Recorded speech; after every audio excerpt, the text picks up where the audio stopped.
আসসালামু আলাইকুম। শুরুতেই বাংলাদেশের বিএনপি, জামাত, সাধারণ মানুষ, এমনকি আওয়ামী লীগও সবার কাছে মাপ চাই যে এই ইউনূস যখন তার ক্ষমতায় আসে তারপরে মনে করেছিলাম যে শেষ বয়সে অন্তত বাংলাদেশের জন্য কিছু একটা করে যাবে, যেহেতু তার বিরুদ্ধে শেখ হাসিনা ছিল, সে শেখ হাসিনার বিরুদ্ধে করেছে, নির্যাতিত। সে কারণে আমি মনে করেছিলাম যে অন্তত এই মানুষটা করবে। তো এবং এবং যেটা সত্যি কথা যে ভারতের ব্যাপারে তার নেগেটিভ যতটুকু ছিল, পজিটিভ ছিল না। হ্যাঁ, নেগেটিভের ব্যাপারে অনেক কোশ্চেন আছে। আগের সরকারের চাইতে বেশি পরিমাণে ইলিশ পাঠানো, সে আদানির সেই চুক্তি রাখা, তারপরে ভারতের কাছ থেকে তেল, পেঁয়াজ এই হাবিজাবি চাল টাল যা যা আছে, আলু যা যা আছে, এগুলো সব কিছু কন্টিনিউ করা, তাদের ট্রানজিট কন্টিনিউ রাখা, তাদেরকে বন্দর ব্যবহার করতে দেওয়া, তারপরে গ্রামীণ যেটা ফোন যেটা, সেইখানেও ইউনূস সেই ইন্ডিয়ান লোকজনই রেখে গিয়েছে, কোনো সমস্যা হয়নি। ও একদম নোখ থেকে মাথা পর্যন্ত ওকে যারা যারা চেনে, এরকম বেশ কয়েকজনের সাথে কথা হয়েছে, প্রচণ্ড স্বার্থপর একটা মানুষ। ওর সাথে স্কুলে পড়াশোনা করতো এরকম একজনও বলেছে ভয়ঙ্কর স্বার্থপর একটা মানুষ। তো তারে আমি আমার মুখ দিয়ে বলেছিলাম যে 5 বছর হোক, 20 বছর হোক, আমার মনে হয় এই ভুলটা বাংলাদেশের বহু মানুষ করেছেন, আমিও করেছি, এটার জন্য আমি ক্ষমা চাই। যে ও 5 বছর থাকুক, 20 বছর, যতদিন মনে চাই ইউনূস থাকুক, এই কথা বলেছিলাম। এটার জন্য আপনাদের কাছে মাপ চাই। মানুষ হিসাবে ভুল করেছি, ভুলটার জন্য মাপ চাই। এই বদমাইশ যতদিন ক্ষমতায় ছিল, যত দিন যাচ্ছিল, ডিসেম্বর মাসে ওরে শহর গোষ্ঠী শুদ্ধ পুরা এই ক্যাবিনেটে আপনার ধুলাই দিয়েছিলাম না, আপনাদের মনে আছে না? এই ধুলাই দেওয়ার কারণ কি জানেন? একদম শুরু থেকে দেখেন, সে বাংলাদেশের মানুষের সাথে একদম টোটালি একটা মানে শয়তানি করে গিয়েছে। বিডিআর কমিশন গঠন করলো, কমিশন গঠন করে কমিশন রিপোর্ট দিয়েছে, সে কিছুই করে না। আলেমরা সব জেলে, একজন মানুষের সে ছাড়ায় নেই, বরং সে আলেমদেরকে রাখার জন্য আমেরিকার দূতাবাস দিয়ে সে চাপ দেওয়াইতো। আমেরিকান দূতাবাস বাংলাদেশের ব্যাপারে জানে না। আমেরিকান দূতাবাস এই যে জঙ্গি নাটক শেখ হাসিনা করেছে, তাদেরকে যেভাবে বোঝানো হয়েছে তারা সেভাবেই দেখেছে। এখন তাদেরকে তো বলতে হবে যে এই যে দেখো, আমাদের দেশের জঙ্গি নাটকগুলো এইভাবে শেখ হাসিনা সাজাইতো, এই নাটকগুলো আসলে তাদের আর্টিফিশিয়ালি ক্রিয়েট করা, এই দেশে জঙ্গি টঙ্গি কিছু নাই, বলতে হবে। তো আমি সরাসরি যতজনের এই জামিনের ব্যাপারে আমার সম্পৃক্ততা ছিল, এই মানুষগুলোর ধরেন, আমি প্রথমে অ্যাটর্নি জেনারেল, এর আগেও একটা প্রোগ্রামে বলেছি, সবচাইতে বেশি আলেমদেরকে ছাড়ার ব্যাপারে অ্যাটর্নি জেনারেল আগের, অর্থাৎ বর্তমান যিনি আইনমন্ত্রী আছেন, সবচেয়ে বেশি কাজ করেছেন তিনি। এরপরে সমস্যা করতো ডিজিএফআই। তো ডিজিএফআইয়ের সাথেও পরে সেনাবাহিনীর একজনের মাধ্যমে হইল যে ডিজিএফআই আর তাদের এই জামিনগুলোতে বাধা দিবে না, দ্রুত কারা কর্তৃপক্ষের কাছে গেলেই সাথে সাথে করবে। কারা যিনি আইজি প্রিজন, তিনিও, তার সাথে আমি যতজনের ব্যাপারে কথা বলেছি, তিনি 5 মিনিট সময়ও নেয় নেই।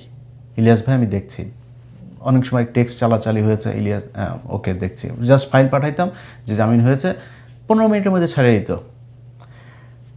কিন্তু এদের ভেতরে 2-1 জনের সাথে কথা বলে ওনারা আমাকে একটা কথা বলতো যে ভাই দেখেন, আপনি তো এদের জামিনের ব্যাপারে অনেক করেন, কিন্তু সমস্যাটা হলো আমরা একজনকে জামিন দিলেই, একজন বিচারকের সাথে পর্যন্ত এটা নিয়ে কথা হচ্ছিল, আচ্ছা ভাই আমরা জামিন দিলেই আমাদেরকে প্রেশার দেওয়া হয় আমেরিকান দূতাবাস থেকে, সেখান থেকে যেহেতু আপনারা এই জঙ্গিরে কেন চালেন। এখন আমেরিকান দূতাবাসে বুঝাবে কে? ইউনূসকে বুঝাইতে হবে। ইউনূসের তো সেই ক্ষমতা আছে, সে তার নিজের ব্যক্তিগত প্রয়োজনীয়তা সে 300-400 ইন্টারন্যাশনাল ফিগার, সাবেক প্রেসিডেন্টের দিয়া, তারপরে আপনার Wall Street journal, new York Times, এগুলোতে নিউজ করাইতে পারে, বিজ্ঞপ্তি দেওয়াইতে পারে। ওনার এই ক্ষমতাটা নাই। উনি এই আমেরিকান এম্বাসিকে বলতে পারতো না ডাইকা যে দেখো 2-3টা ঘটনার দেখাই দিলেই তো হইতো, এই যে গাজীপুরে 7টা ছেলেরা মারলো, এই যে জাহাজবাড়িতে, এরকম অনেক ঘটনা আছে, সবকটাই তো হাসিনার তৈরি করা। এটা তো বলতে পারতো যে ভাই এইখানে এই ঘটনাটা এই ছিল, শেখ হাসিনা এইভাবে এটারে বানিয়েছে। কিছু করে নাই। ওরে ওদের মানে বহুত ঠান্ডা হয়ে আছে, কেন আছে জানেন? ইউটিউব চ্যানেল, ফেসবুক সব এই ইউনুস, তারপরে এই যে ফয়েজ তোয়েব টোয়েব এগুলো মিলা ভুলে গেছি মনে করছেন? এগুলো ভুলে গিয়েছি? ফেসবুক পেজ একটা করছেন, 10টা দাঁড় করাইছি, এর মধ্যে 3টা মিলিয়নের উপরে আছে, হ্যাঁ, আরও অর্ধ মিলিয়ন টিলিয়ন এরকম আস্তে আস্তে এগুলি সব দাঁড় করাইলাম আস্তে আস্তে। ইউটিউব চ্যানেলই করছিলেন, ইউটিউব চ্যানেল তো দাঁড় করাইছি আল্লাহর রহমতে, আরেকটা 1 মিলিয়নের দাঁড় করাইছি, হ্যাঁ। সো এগুলো দাঁড় করাইছি এই এই তোদেরকে ধরার জন্য। তোরা এই দেশে যা করে গেছিস এইটার এই দায় 100 বছর বাংলাদেশকে দিতে হবে। বাংলাদেশের মানুষ 2000 মানুষ জীবন দিয়া এই দেশটা ঠিক করতে চেয়েছিল, বৈষম্য দূর করতে চেয়েছিল, তোদের কারণে সেটা হয় নাই।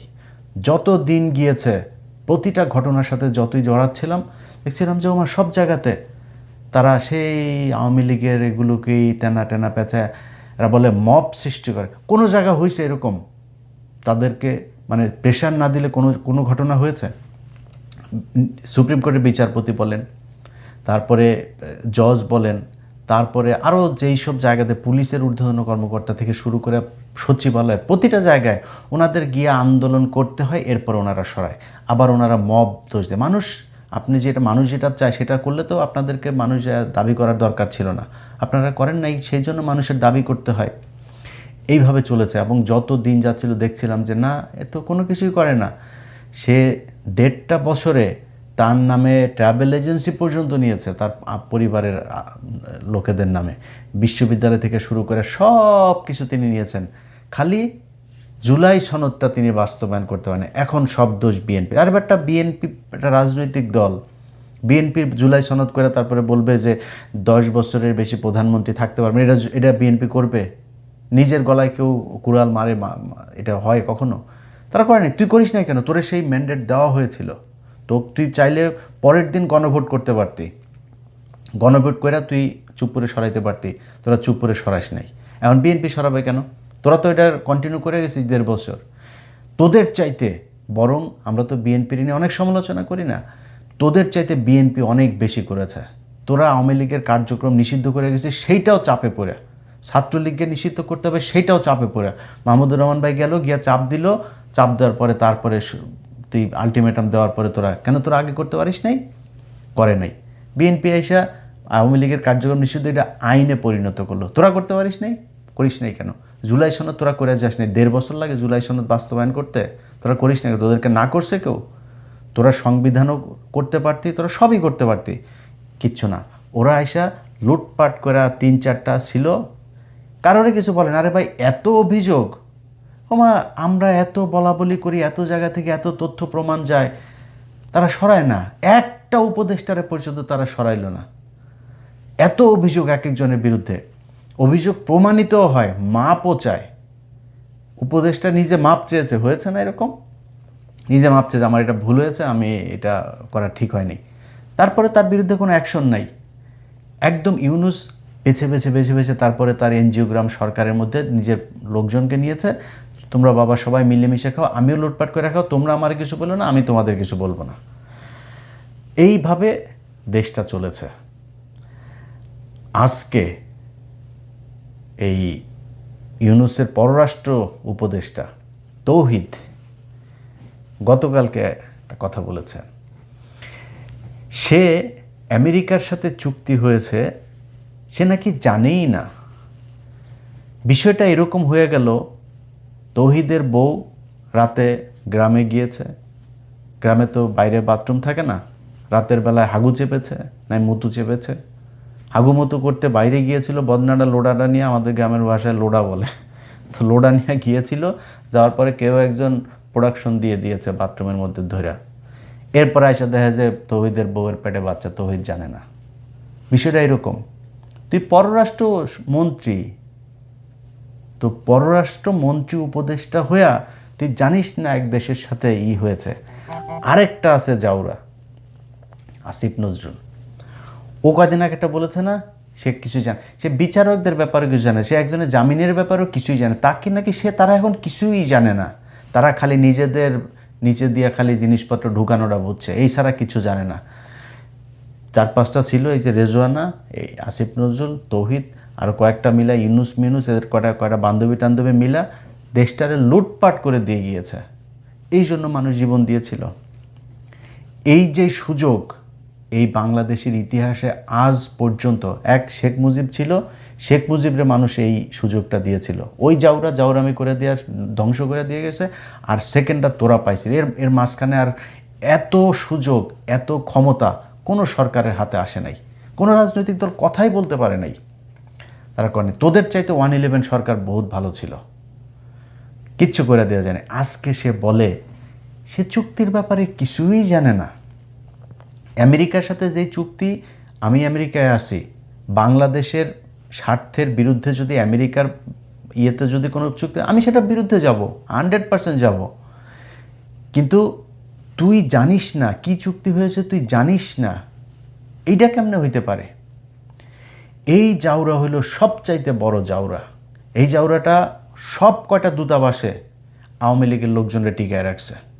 এই জাউরা, এই যে মুশফিক ফজল আনসারি ছিল না, মেক্সিকোর রাষ্ট্রদূত, মুশফিক ফজল আনসারি ভাই এই ইউএনএ একটা পোস্টিং হচ্ছিল ওনার, এটাতে এই তৌহিদ, এই পররাষ্ট্র উপদেষ্টা, সে এটা হইতে দেয় নাই, সে মুশফিক ভাইয়ের এটা হইতে দেয় নাই। এটা মুশফিকের মুতের সমান হয়েছিস তুই। মুশফিক এই দেশের জন্য এই গেল 15 বছর, তার পরিবার, তার বৃদ্ধ বাবা মা, তাদের উপরে যে টর্চার হয়েছে তুই জানিস এগুলি? তুই মুশফিকের পিছনে লাগে তারপরে তারে ক্ষতি করিস। আর আওয়ামী লীগের লোকজনের ভালো ভালো জায়গায় সব পোস্টিং দিয়ে তারপরে বসায় রাখছে। এটা করে গিয়েছে তৌহিদ। এ হইল নিখাদ এই ইন্ডিয়ান মাল, নিখাদ ইন্ডিয়ান মাল। এটা সে এখন বলে কি, ধরেন সে তারে বাদ দিয়া বাইপাস করে তারপরে ইউনুস করছে। এক বক্তব্যের মধ্যে বলেছে, এইখানকার যে সাক্ষাৎকার, আওয়ামী লীগ 5 বছর পরে আসতে পারে, ওই সামনে নির্বাচনে অংশ নিতে পারে। তুই আওয়ামী লীগরে কিছু করে গেছিস? আওয়ামী লীগ ইয়েতে আসবে না, নির্বাচনে আসবে না, তুই করছিস কিছু যদি করে থাকে তাহলে এখন বিএনপি করবে, জামাত করবে, তারা করবে, তুই কিছু করে গেছিস? তো আওয়ামী লীগের ব্যাপারে তুই আন্দাজে এখন এটা বলার কারণ কি? এরকম না তুই আওয়ামী লীগের ব্যাপারে বিশাল আকারের জিরো টলারেন্স দেখাই গেছিস, এখন যারা আসে তারা হচ্ছে গিয়ে আওয়ামী লীগকে আনতে চায়। বিষয়টা তো এরকম না। এই হচ্ছে এদের অবস্থা। তো এই যে কয়টা আছে এই ইউনুসের সরকারে যেগুলো ছিল, আজকে হামের টিকায় মানুষ মারা যায়, এরা বলে কিছুই জানে না। ইউনুস এই মাদারি চীনের এই প্রেসিডেন্টকে আপনার চিঠি লিখিয়েছে কেন? কয়লা খনিতে চীনে মানুষ মারা গিয়েছে। তোর বাপের কিরে? চীনের কয়লা খনিতে মানুষ মারা গেছে, বাংলাদেশে হামেজে এই পর্যন্ত 1000 মানুষ বাচ্চা মারা গেছে। গায়ে লাগে না তোর? তুই তো সারা জীবন তোর বউ বাচ্চা পোলাপান সব নিয়ে থাকিস হইল দেশের বাইরে। তো সারা দুনিয়ায় তোর তুই যেই মানে বিলাসবহুল জীবনযাপন, বাংলাদেশের মানুষের টাকা পয়সা মাইরা, ও যেই আমি চুয়াডাঙ্গার প্রত্যন্ত গ্রামে বড় হয়েছে, আমি নিজে দেখেছি আমার ছোটোবেলায় মহিলারা, সম্ভবত আমার যতটুকু মনে আছে, রোববার সম্ভবত আমাদের গ্রামে আমরা ক্যারাম বোর্ড খেলতাম। এক বাড়ি শাহ আলম মোল্লা, ওনার বাড়িতে এই টাকাগুলো তুলতো। মানে ওনার বাড়িতে এই প্রতি রোববারে সব গ্রামের মহিলারা ওইখানে আসতো। এই গ্রামীণ ব্যাংকের লোক যাইতো, একজন ম্যানেজার, সে যায় টাকা সব নিয়ে আসতো। কোনো পুরুষকে উনি দিত না, লোন দিত না, মহিলাদের আসতে হবে। পুরুষ ওই লোন শোধ করে, কিন্তু পুরুষকে লোন দিবে না, মহিলাদেরকে ওনার বাইরে আনতে হবে। এটা হইল গিয়ে ওনার মূল টার্গেট ছিল। এরপরে এটার নাম নাকি মহিলাদের ক্ষমতায়ন, এটার নাম মহিলাদের ক্ষমতায়ন। তো ক্ষমতায়ন করবি, লোন নিয়ে যদি না নিতে পারে তো ওরা মাফ করবি না একটু? গরু ছাগল ঘরের টিন পর্যন্ত খুলে নিয়ে যেত। এই হইল গিয়ে ওনার। এগুলো ভাই থুতু উপরে ছিটাইলে নিজের গায়ে লাগে। বিশ্বাস করেন, মনে করেছিলাম যে শালায় বোধহয় মানুষ হয়েছে, শেষ বয়সে আইসা বোধহয় তারপরে একটু হবে, ঠিক হবে।